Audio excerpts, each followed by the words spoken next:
नमस्कार, स्वागत आपका हरियाणा न्यूज़ 24 पे। मैं हूं मुन्ना लांबा, मेरे सहयोगी प्रिंस लांबा के साथ। हम मौजूद आज हरियाणा प्रदेश के महेंद्रगढ़ जिले में और महेंद्रगढ़ जिले के गांव बगड़ाना गांव में उपस्थित हैं। आज हम एक ऐसी स्टोरी दिखाएंगे, आप सुन के हतप्रभ रह जाएंगे, क्योंकि एक माँ ने अपने बेटे को लेफ्टिनेंट बनाया। लेकिन लेफ्टिनेंट तो अक्सर सब बन भी जाते हैं, लग भी जाते हैं, नौकरी भी करते हैं।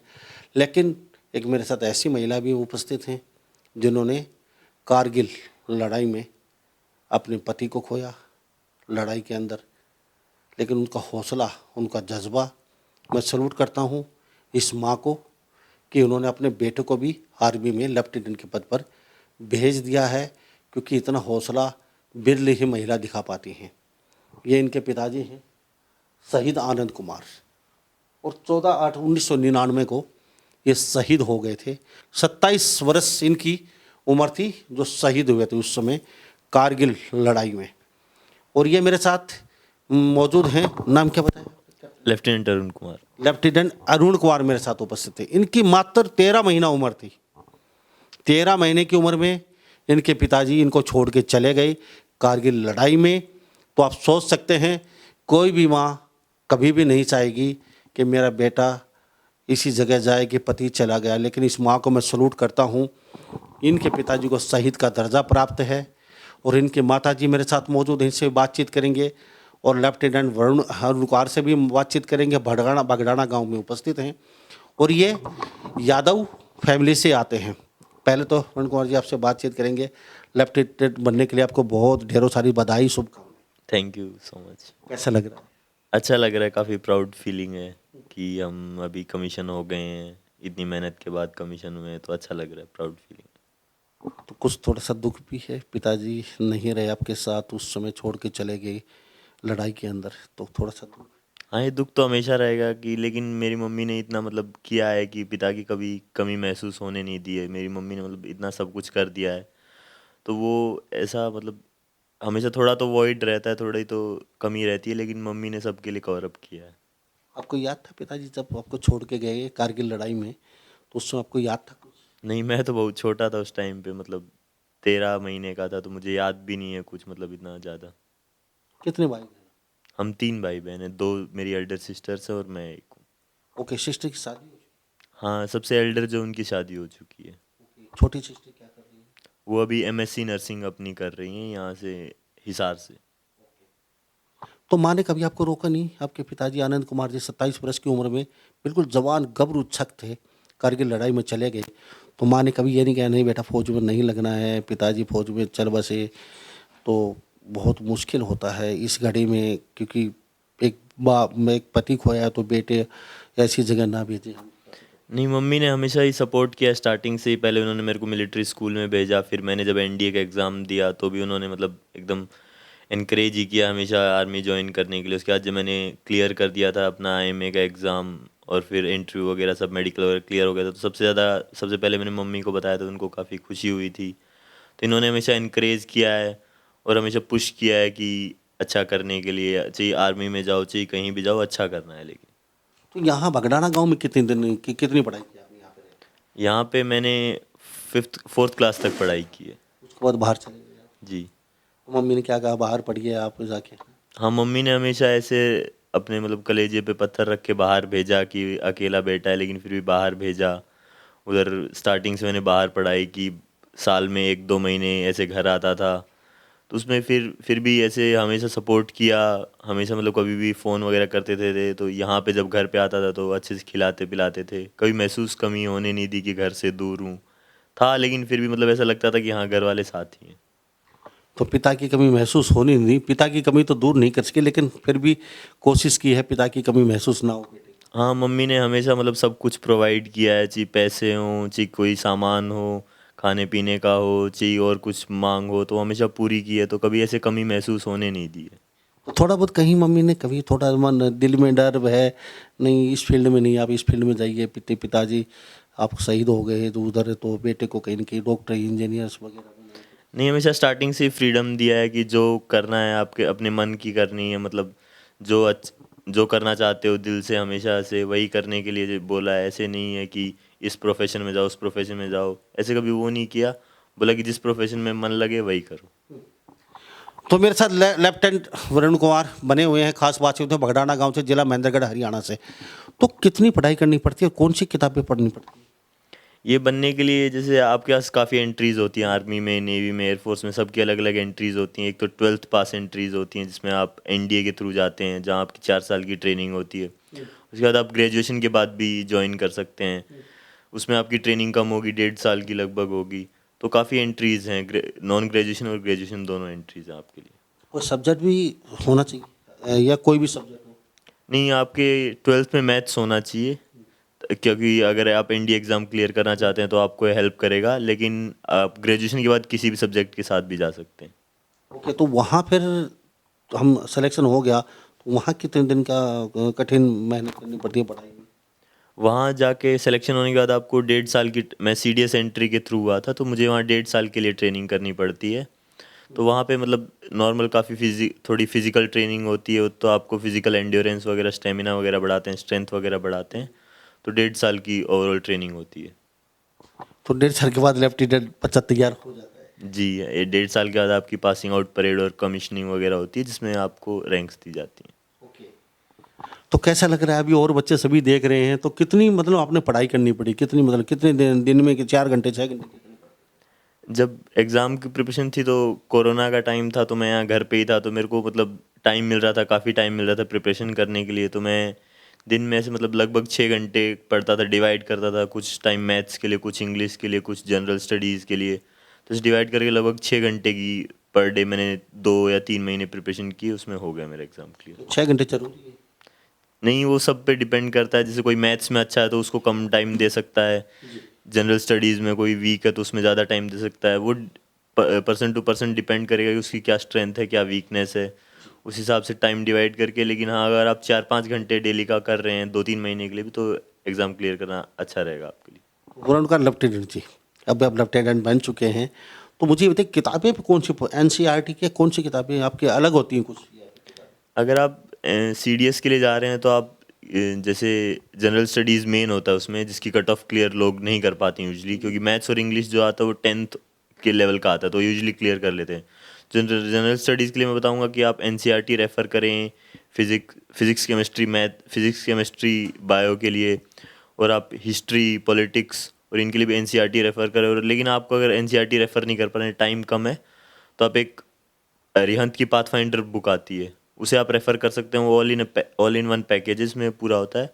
और जनरल स्टडीज़ के लिए आप एक लूसेंट की जनरल नॉलेज की बुक आती है, वो भी काफ़ी इफ़ेक्टिव है, क्योंकि उसमें पॉइंट्स में मेन पॉइंट्स कवर किए गए हैं। और अगर करंट अफेयर्स की बात करें तो आप अभी तो इतने हमारे पास सोर्सेज इंटरनेट पे अवेलेबल है, आप यूट्यूब पे काफ़ी चैनल्स हैं जो रोज़ हमें डेली के करंट अफेयर्स के अपडेट्स, मंथली, वीकली अपडेट्स देते रहते हैं, तो उनको फॉलो कर सकते हैं। यूट्यूब का कितना सहारा ले सकते हैं? यूट्यूब का आप सहारा ले सकते हैं जनरल स्टडीज़ की प्रिपरेशन के लिए, और इंग्लिश की प्रिपरेशन के लिए आपको यूट्यूब काफ़ी इफेक्टिव वे है, क्योंकि ये आपको कम टाइम में ज़्यादा सिलेबस कवर करने को देता है। क्योंकि करंट अफेयर्स हम रोज़ की रोज़ न्यूज़पेपर में पूरा गो थ्रू नहीं कर पाते हैं, क्योंकि करंट अफेयर्स अब आप देखें तो 2-3 न्यूज़पेपर आपको कवर करने पड़ेंगे। लेकिन आप यूट्यूब की मदद से एक वीडियो में 2-3 न्यूज़पेपर एक साथ कवर कर सकते हैं, या फिर आपके पास और कम टाइम है तो आप वीकली करंट अफेयर्स देख सकते हैं, जिसमें आपके मेजर पार्ट्स कवर हो जाएंगे। एनसीईआरटी पे फेथ कर सकते हैं, भरोसा? जी, एनसीईआरटी अभी तक हर एग्ज़ाम में, यूपीएससी के जो भी एग्ज़ाम होते हैं उसमें सबसे फेथफुल रही है। तो ये भी यूपीएससी कंडक्टेड एग्ज़ाम है, तो यूपीएससी बेसिक्स पे रहता है अपने, और एनसीईआरटी से ही सवाल पूछता है। तो अभी भारत का सपना, भारत के बॉर्डर पर रक्षा करना, यानी कि दिल दिया है जान भी देंगे, है वतन तेरे लिए, ऐसा ही है? जी, इरादा तो यही है कि अपने देश की सेवा करेंगे, हमेशा अच्छा करेंगे, और जितना मतलब आगे बढ़ सके बढ़ेंगे, बाकी लोगों को भी मौका देंगे बढ़ने का, और उन्हें उत्साहित करेंगे आगे बढ़ने के लिए। जी, क्या नाम है? मेरा नाम शर्मिला। बच्चा बहुत फास्ट बोलता है, हाँ जी। ये आपने आंखों में आंसू क्यों, पानी, खुशी की? खुशी के लगा लो जी, खुशी के ही है जी। तो पति 27 वर्ष की उम्र में, जब आप भी छोटी उम्र होगी, मेरी 24 पूरी नहीं हुई थी जी। ओके, तो बड़ा दुख झेले आपने। बहुत दुख झेले ऐसे जी। तो बेटा को भी अपने से दूर कर दिया, कैसा महसूस होता? महसूस तो होता था, पर मैं आगे बढ़ने के लिए सर कुछ मुझको दिल पे पत्थर रख दिल पे पत्थर रख के बच्चों को, कहीं यहाँ वहाँ तो गांव में तो ऐसा ही भटकता रहेगा, गलत संगत में पड़ जाता, इसलिए। तो कभी डरी नहीं? आके आनंद कुमार जी 27 वर्ष की उम्र में शहीद हो गए कारगिल लड़ाई में, तो कभी आपने थोड़ा सा डर नहीं लगा कि बेटे को इस लाइन में नहीं, आप डॉक्टर इंजीनियर या आईएएस आईपीएस बनाएं, थोड़ा सा फौज में? इंजीनियर तो सर इसने बेटेक करी है एनआईटी से, इंजीनियर तो है ही है। कभी सोचा नहीं आर्मी में ना भेज के? नहीं जी, मेरी भी च्वाइस थी जी ओके। आर्मी ऑफिसर की। ये है शेर दिल माता जी, ये शेर दिल माँ, देख लीजिए, ना झुकी ना डरी ना रुकी, ये देश के लिए मर मिटने के लिए परिवार हमेशा तैयार है, तैयार रहेगा। अपने पति को 27 वर्ष की उम्र में इन्होंने खोया कारगिल लड़ाई में, खुद 24 वर्ष की, लेकिन अपने बेटे को भी हमने इसने लड़ाई में और फौज के लिए हमेशा रक्षा करने के लिए भेज दिया है कि जाइए आप भी रक्षा कीजिए देश की, समाज की, हर वर्ग के, तत्पर रहिए खड़े बॉर्डर पे। तो कभी सोचा था कि बेटे को इसी लाइन में शुरू से, अपने जब पति जी चले गए थे आपके, तो उस समय उसी समय आपने मन बना लिया? हाँ जी, उसी समय मन बना लिया था जी। क्यों इस समय क्यों बनाया? क्या पिताजी इसको कहते थे पहले कि शहीद नहीं हुए थे उस समय तो बातचीत होती थी कि बेटे को भी फौजों में दूंगा? नहीं जी, उसने तो जब उस समय तो नहीं की, क्योंकि वो खाली 13 महीने के थे मात्र। तो वो कभी नहीं कहते थे कि फौज में? नहीं जी। उनका क्या पता, सिपाही थे? हाँ जी, वो सिपाही थे। कौन सी फौज में? वो एक कमाऊ रेजिमेंट में, 16 कमाऊ 16 रेजिमेंट में। तो उस समय क्या माहौल रहा होगा? 24 वर्ष की उम्र में पति चली जाए, छोटे छोटे बच्चे हों, 13 महीने, कोई 6 महीने, कोई 12 महीने के, 2 साल की लड़कियां, उस समय इनके दिल पे क्या बीती होगी? सब कुछ सूना सूना हो गया होगा, कुछ दिखाई नहीं दे रहा होगा, तो उस समय कैसे संभाला परिवार को? कोई बुजुर्ग आदमी साथ था? नहीं जी, मैं तो अकेली। तो इतनी पहाड़ सा जीवन कैसे बेटे को भी दूर कर दी? दिया जी कि अन बच्चों को परवरिश में बिता दिया जी। कैसा लगा? अब तो बहुत अच्छा लग रहा है। बेटे ने तो झंडे गाड़ दिया। हाँ जी। तो कभी जैसे आपको बुलाते हैं शहीद के लिए, जैसे कि प्रोग्राम होते रहते हैं, वहाँ जाते हैं? हाँ जाती हूँ जी। तो वहाँ पे सम्मानित वगैरह करते हैं? करते हैं। जब शहीद होता है तो कहने को शहीद बहुत अच्छा लगता है, शब्द भी बहुत अच्छा है, और मैं मानता हूँ देश के लिए बहुत ही खुश नसीब होते हैं जो अपने प्राण न्यौछावर करते हैं। लेकिन उसके पीछे की सच्चाई भी आप ये है कि जिस घर से उसका सदस्य चला जाता है, उनके घर वालों पे क्या बीतती होगी। भरी जवानी में अब लड़का खो देते हैं, और उसके बाद उनकी पत्नी, माँ, बेटा, परिवार के ऊपर क्या गुजरती होगी, वो सीन क्या होता होगा। पहाड़ फट जाएगा, कलेजा फटने को आता है, लेकिन करें तो क्या करें, क्योंकि वो दोबारा कभी आने वाले नहीं हैं। शहीद आनंद कुमार को मैं सलूट करता हूँ, इस वीर को और इनके माता जी को, क्योंकि अपने बेटों को भी आर्मी में भेजा है देश की रक्षा और सेवा करने के लिए। तो क्या कहना चाहेंगे लोगों को? मैं तो यही कहना चाहूँगी, सभी मान ले अच्छी शिक्षा दो और अच्छी पढ़ाई करवा कर अपना बालकान कामयाब करो जी। तो अभी बेटे की शादी का क्या सोचा? अभी इससे बड़ी बेटी कमा रही है, पहले उसकी शादी का, इसके बाद में। दोनों के साथ होगी? नहीं, साथ नहीं करेंगे। तो अभी करें तो 1-2 साल में? बेटी की तो अभी करांगा, 1-2 साल में तो मिल जाएगी। नहीं, इनकी तो बाद में करेंगे। 1-2 साल लग जाए। हाँ जी, हाँ जी।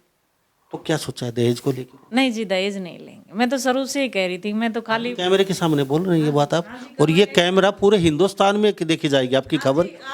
तो जिस दिन शादी होगी उस दिन हम आएंगे, कितने बेड, कितनी अलमारियां, कितनी श्रृंगार टेबल, कितना सोना, कितनी अंगूठी, कितनी पाजेब और कितना नगद धन लेके आती हैं आप? नहीं जी, मैं कुछ नहीं लेकर आऊँ, मैं खाली बहू लेकर आऊँगा। हमारा घर छोटा है, कहाँ धरेंगे। ओके, ये सलूट करता हूँ इनके माता जी को। नाम क्या है? शर्मिला देवी। शर्मिला देवी। और ये शर्मिला देवी यादव, इनकी सोच इतनी अच्छी है, तो क्या इनके पिताजी की सोच भी ऐसी? यही थी जी। तो आपकी शादी करके ले आप वो भी दहेज लेके? नहीं जी। तो इनके पिताजी कहते थे बेटियों की शादी करेंगे। हाँ जी। तो आपने बेटी की शादी की, आगे करेंगे तो आप भी दहेज नहीं देंगे? नहीं जी। चलो ये भी बहुत अच्छी बात है, क्योंकि दहेज लेंगी नहीं तो दहेज देना किस बात का। सबसे बड़ी कुरीति आज जमाने में ये है, अक्सर लड़कियां रोज जला दी जाती, मार दी जाती हैं, थाना तहसीली कोर्ट केस सिर्फ दहेज की वजह से। इनकी माता जी को मैं सलूट करता हूँ। बेटे को भेजा दोबारा से आर्मी में, 24 साल की उम्र में पति को खोया कारगिल लड़ाई में, लेकिन अब इनका हौसला भी बरकरार है क्योंकि बेटे को आर्मी में भेज दिया है। लेकिन शादी करेंगी लेफ्टिनेंट साहब की, एक पैसा एक सामान नहीं किसी का, बिल्कुल लड़की कपड़े, खाली लड़के आएंगे लेफ्टिनेंट साहब के बगड़ाना गांव में, और हम कैमरे में वो चीज़ भी दिखाएंगे। तो मम्मी दहेज के लिए मना करेंगे, आपकी क्या इरादा है, आपकी बता दीजिए। मैं भी यही कहूँगा कि दहेज लेना और देना दोनों ही गलत चीज़ है, तो दहेज ना लेना चाहिए ना देना चाहिए। तो मम्मी का इरादा है दहेज ना लेने का, आप भी मम्मी के साथ हैं। जी बिल्कुल। कुछ और कहना चाहेंगे देश के लोगों को? मैं यही कहूँगा कि आप अपने जो भी आपका गोल है उसके लिए मेहनत करते रहिए। आप एक दो बार फेल होंगे, एक दो बार, दो बार, तीन बार। मैंने कितने लोगों को देखा है जो इतने बार फेल हो के भी मेरे साथ जब कमीशन हुए हैं। तो वही है कि आप फेल होते रहेंगे लेकिन आपको हमेशा मेहनत करते रहनी है, तो सक्सेस आपको एट द एंड पक्का मिलेगी। क्योंकि क्या होता है कि आप कहीं ना कहीं जब भी मेहनत कर रहे हैं तो कहीं ना कहीं लगती जा रही है। जो होता है अच्छे के लिए होता है। सो हमेशा मेहनत करते रहिए, सबको अपना एम मिलेगा।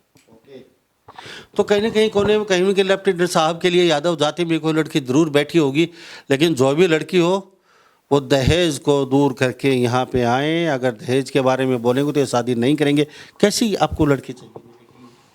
बस मैं तो मान ले लड़की अच्छा विचार हो और अच्छी मान ले पढ़ी लिखी हो बस। ओके। तो वो भी नौकरी करे, वो भी जो उसकी मर्जी है, करे तो कर ले, नहीं तो तो आप बहू को साथ रखना नहीं चाहते? बात ये है। नहीं नहीं, ऐसे कोई वो नहीं है। तो फिर बेटा भी बेटा के साथ रहेगी। आपने आदत पड़ गया वो अकेले रहने की।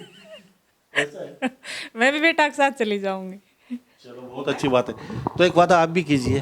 मम्मी ने बड़ा दुख झेला है जिंदगी भर, और 24 साल की उम्र में जिसका पति चले जाता है तो बहुत दुख होता है, और आपको पाल पोस के बड़ा किया है। तो कैमरे के सामने एक वादा और भी कीजिए, अपनी मम्मी को ज़िंदगी में कभी दुखी नहीं करेंगे, चाहे कैसा भी समय आ जाए आप में, चाहे पत्नी कुछ भी कहे, चाहे पत्नी छोड़ के जाए, क्यों आने वाले समय पता नहीं क्या बीतेगा। मम्मी से कभी दूर नहीं होंगे, मम्मी को कभी लड़ाई नहीं करेंगे, मम्मी का मान सम्मान में कभी ठेस नहीं पहुंचेगी वरुण कुमार लेफ्टिनेंट की वजह से। जी मैं तो हमेशा से यही रहा है कि मम्मी को कभी दुख ना हो। मैं तो गुस्सा उस्सा भी मम्मी के साथ कभी किया नहीं है। तो यही हमेशा रहा है कि मम्मी खुश रखना है, ज़्यादा तकलीफ़ देनी नहीं है। जो भी है मम्मी के साथ ही है, मतलब लाइफ अभी, क्योंकि मम्मी ने ही पाल पोस के स्टार्टिंग से मैंने मम्मी को ही देखा है। तो मम्मी के लिए तो मतलब ऐसा कुछ कभी है नहीं, तो मम्मी को तो हमेशा साथ रखना ही है। वो बूढ़े लोग कहते हैं लाल लुगड़ी आने के बाद सब कुछ बदला बदला लगता है। नहीं नहीं, बदलेगा नहीं, वादा है। कैमरे के सामने सब देख रहे हैं। जी एकदम वादा है। चलो, तो इतनी प्यारी सी छोटी सी फैमिली है, और पिताजी आनंद कुमार जी कारगिल में शहीद हो गए थे, और इनकी माताजी ये बेटा है, और लेफ्टिनेंट लग चुका है। बड़ी खुशी है। पूरा बगड़ाना गांव में आज पूरा मान सम्मान किया गया है, गाजे बाजे पूरे लाव लश्कर के साथ अच्छा मान सम्मान किया बेटे का। और इनके पिता की प्रतिमा भी लगी हुई है गांव के अंदर। जो ही एंट्री करते हैं शहीद आनंद कुमार की प्रतिमा लगी हुई है, कारगिल में शहीद हुए थे। उन्हीं बेटे को लेफ्टिनेंट बनने के लिए हमारे चैनल की तरफ से हम बहुत बहुत शुभकामनाएं बधाई देते हैं, और भविष्य में कामना करते हैं कि इस तरीके के लेफ्टिनेंट लगते रहें और बिना दहेज के शादी करते रहें। और इनकी माँ को भी मैं सलूट करता हूँ, क्योंकि बेटे को पढ़ाया लिखाया, हिम्मत कभी नहीं आ रही, और एक लड़की की शादी कर चुके हैं, एक लड़की की अभी शादी करनी बाकी है। तो इन सभी बातों के साथ मैं मुन्ना लांबा, मेरे सहयोगी प्रिंस लांबा के साथ हरियाणा न्यूज़ 24, नमस्कार, जय।